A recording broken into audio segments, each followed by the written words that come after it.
মহারাজ যুধিষ্ঠির বললেন, হে পুরুষোত্তম, কার্তিক মাসের শুক্লপক্ষের একাদশীর নাম আমার কাছে কৃপা করে বর্ণনা করুন। শ্রীকৃষ্ণ বললেন, হে রাজন, কার্তিক মাসের শুক্লপক্ষের একাদশী উত্থান বা প্রবোধিনী নামে খ্যাত। প্রজাপতি ব্রহ্মা পূর্বে নারদের কাছে একাদশীর মহিমা কীর্তন করেছিলেন। এখন তুমি আমার কাছে সে কথা শ্রবণ করো। দেবর্ষি নারদ প্রজাপতি ব্রহ্মাকে বললেন, হে মহাত্মা, যে একাদশীতে ভগবান শ্রী গোবিন্দ শয়ন থেকে জেগে ওঠেন, সেই প্রবোধিনী বা উত্থান একাদশীর মহিমা আমার কাছে সবিস্তারে কীর্তন করুন। ব্রহ্মা বললেন, হে নারদ, উত্থান একাদশী যথার্থই পাপনাশিনী, পূর্ণবর্ধিনী ও মুক্তি প্রদায়ী। এই একাদশী ব্রত নিষ্ঠার সাথে পালন করলে 1000 অশ্বমেধ যজ্ঞ ও শত শত রাজস্ব যজ্ঞের ফল অনায়াসে লাভ হয়।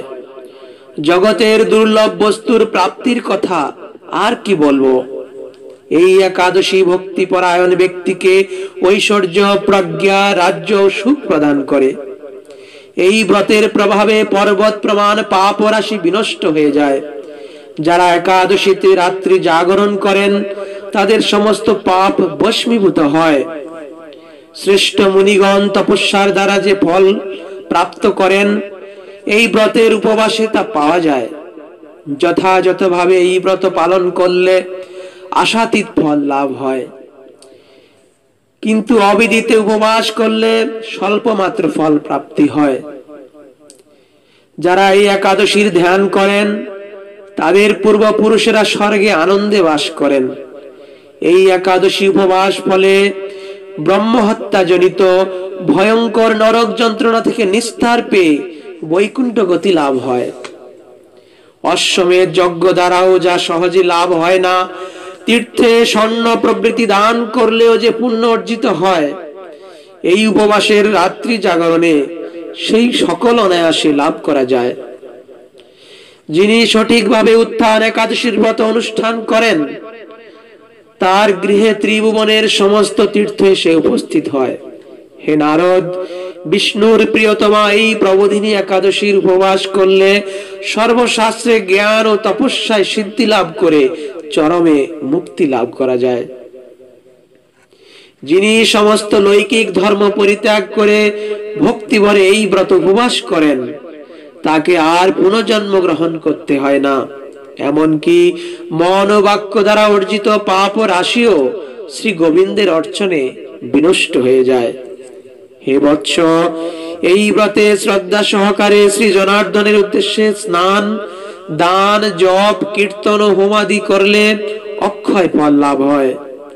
যারা উপবাস দিনে শ্রীহরির প্রতি ভক্তি ভরে দিন যাপন করেন, তাদের পক্ষে জগতে দুর্লভ বলে আর কিছু নেই। চন্দ্র ও সূর্য গ্রহণে স্নান করলে যে পুণ্য হয়, এই উপবাসে রাত্রি জাগরণে তার সহস্র গুণ স্বীকৃতি লাভ হয়। তীর্থে স্নান, দান, জপ, হোম, ধ্যান আদির ফলে যে পুণ্য সঞ্চিত হয়, উত্থান একাদশী না করলে সে সমস্ত নিষ্ফল হয়ে যায়। হে নারদ, শ্রী হরিবাস ও শ্রী জনার্দনের পূজা বিশেষ ভক্তি সহকারে করবে, তা না হলে শত জন্মার্জিত পুণ্য বিফল হয়। হে মৎস্য, যিনি কার্তিক মাসে সর্বদা ভাগবত শাস্ত্র আদি অধ্যয়ন করেন, তিনি সর্বপাপ মুক্ত হয়ে সমস্ত যজ্ঞের ফল লাভ করেন।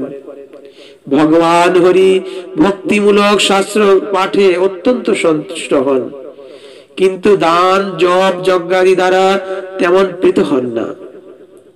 এই মাসে শ্রী বিষ্ণুর নাম, গুণ, রূপ, লীলাদি শ্রবণ কীর্তন অথবা শ্রীমদ ভাগবত আদি শাস্ত্র গ্রন্থ পাঠের ফলে শত শত গোদানের ফল অচিরেই প্রাপ্ত হওয়া যায়। অতএব হে মুনিবর, কার্তিক মাসে সমস্ত গৌণ ধর্ম বর্জন করে শ্রী কেশবের সামনে হরি কথা শ্রবণ কীর্তন করা কর্তব্য। কোন ব্যক্তি যদি ভক্তি সহকারে এই মাসে ভক্ত সঙ্গে হরি কথা শ্রবণ ও কীর্তন করেন, তবে তার শতকুল উদ্ধার প্রাপ্ত হন এবং হাজার হাজার দুগ্ধবতী গাভী দানের ফল অনায়াসে লাভ করেন। এই মাসে পবিত্র ভাবে শ্রীকৃষ্ণের রূপ গুণাদির শ্রবণ কীর্তনে দিন যাপন করলে তার আর কোনো জন্ম হয় না। এই মাসে বহু ফলমূল, ফুল, অগরু, কর্পূর, চন্দন দিয়ে শ্রীহরির পূজা করা কর্তব্য। সমস্ত তীর্থ ভ্রমণ করলে যে পুণ্য সঞ্চয় হয়, উত্থান একাদশীতে শ্রীকৃষ্ণ পাদ পদ্মে অর্ঘ্য প্রদানে তার কোটি গুণ স্বীকৃতি অর্জিত হয়।